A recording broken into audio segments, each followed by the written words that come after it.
નમસ્તે. હું પ્રાધ્યાપક શિરીષ કુલકર્ણી, વડોદરાની મહારાજા સયાજીરાવ યુનિવર્સિટીની ફેકલ્ટી ઓફ કોમર્સના department of accounting and financial મેનેજમેન્ટમાં પ્રોફેસર રહ્યો. બાદમાં ગુજરાત સરકારે મને સરદાર પટેલ યુનિવર્સિટી વિદ્યાનગરમાં વાઇસ ચાન્સલર તરીકે નિયુક્તિ આપી. અત્યારે હું દર્શકોની સામે છું, જેના પ્રકાશભાઈ વર્મા ગુજરાત ન્યૂઝના છે, એના કારણે હું તમારી સમક્ષ છું. આજે એક વિષય જે છે એ બધો મિક્સ વાળો વિષય છે. એક તો જીએસટી ના બદલામાં બીજા બધા વેરાઓને ભેગા થયેલો એક વિષય, એ દૂષણ પણ છે અને ઘણા લોકોને એનું ભૂષણ પણ છે. એટલે એ વિષય છે દારૂ. દારૂ દૂષણ પણ છે અને કેટલાક લોકો માટે એક ભૂષણ પણ છે.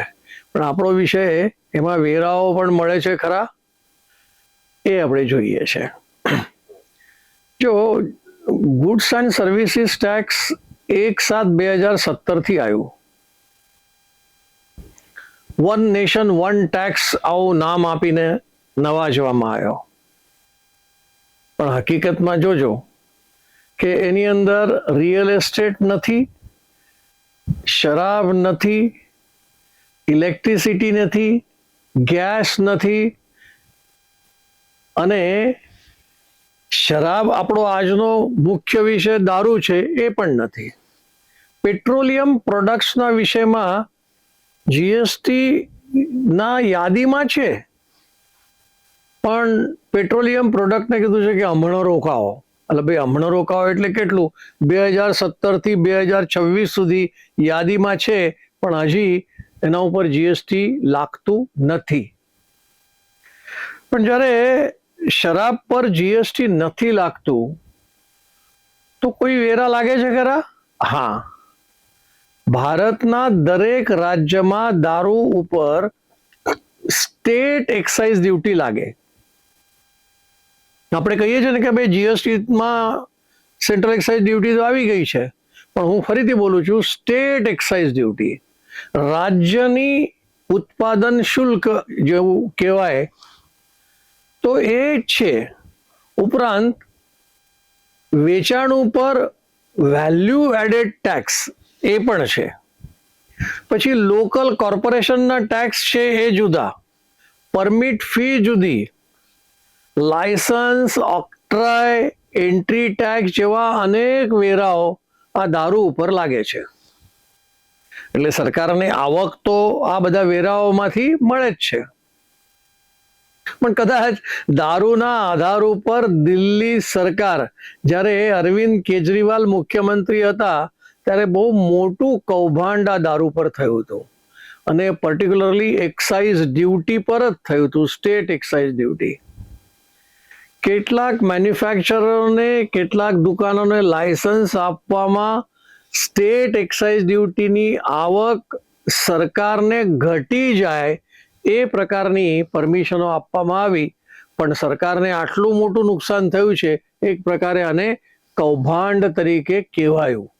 અને 2021-2022માં આ આખું તંત્ર ચાલ્યું, અને એમાં જે ઉપમુખ્યમંત્રી હતા એ ઉપમુખ્યમંત્રીને જેલમાં જવું પડ્યું છે.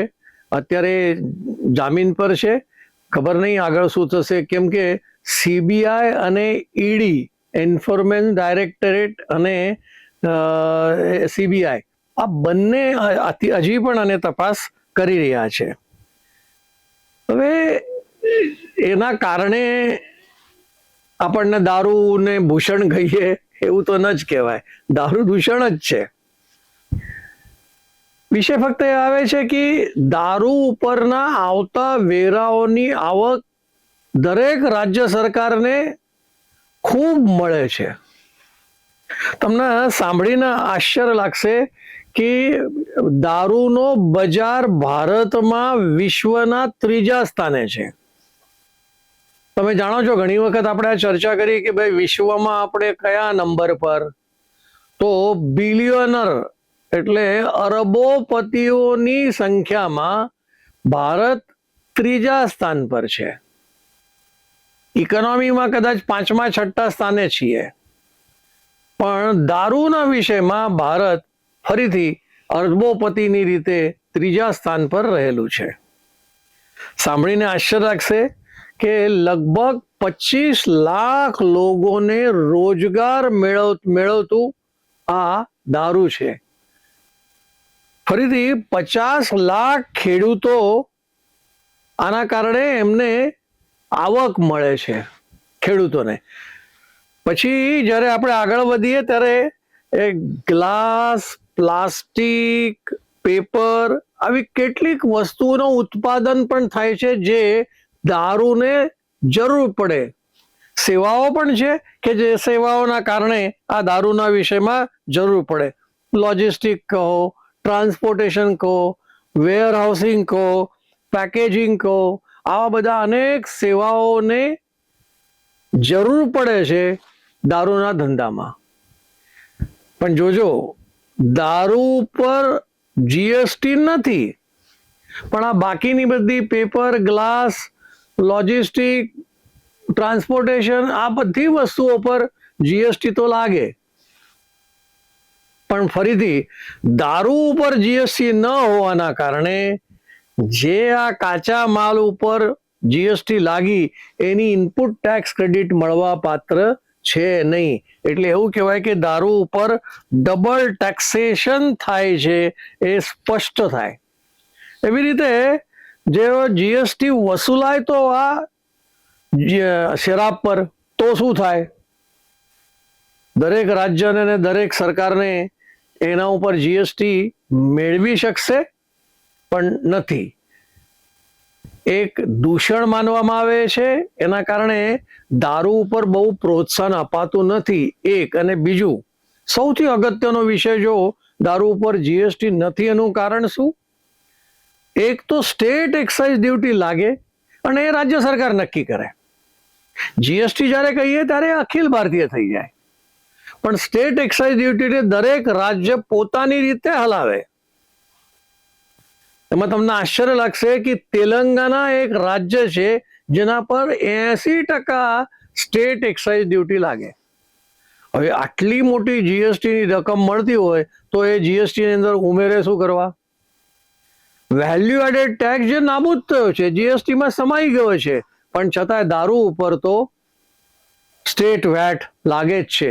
એટલે રાજ્ય સરકારોને મળતી આવકના કારણે પણ રાજ્ય સરકારો પસંદ કરશે જ નહીં કે ભાઈ આમાં જીએસટીની અંદર લાગુ પડે.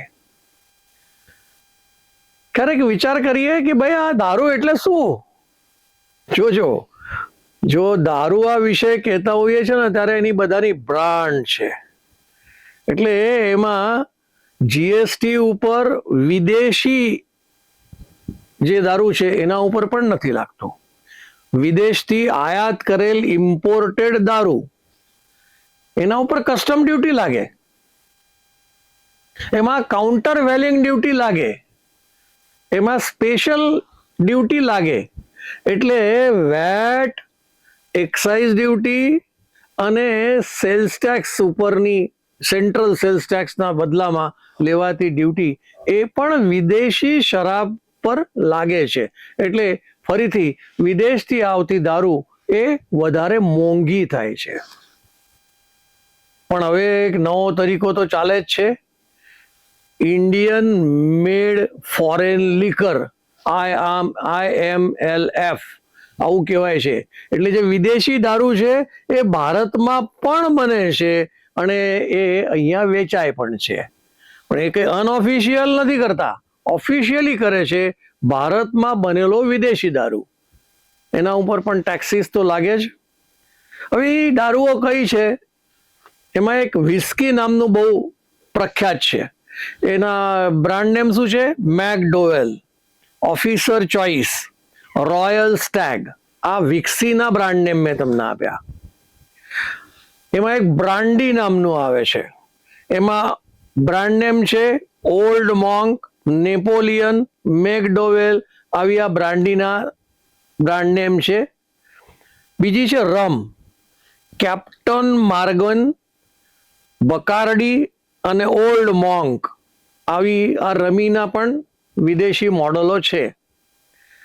વોડકા, સ્મિનોફ આવું એક છે, એબ્સોલ્યુટ આવું છે, બીજું એક બકારડી છે. એટલે એવા વોડકા, રમ, બ્રાન્ડી, વિસ્કી આવા અલગ અલગ પ્રકારના દારૂના બ્રાન્ડ નેમ છે જે ભારતમાં વેચાય છે અને સારી કિંમતે લોકો એને ખરીદે છે. પણ ચાલો, આ તો આપણે આખા દેશની ચર્ચા કરીએ છીએ, પણ ભાઈ ગુજરાતનું શું સ્થિતિ છે?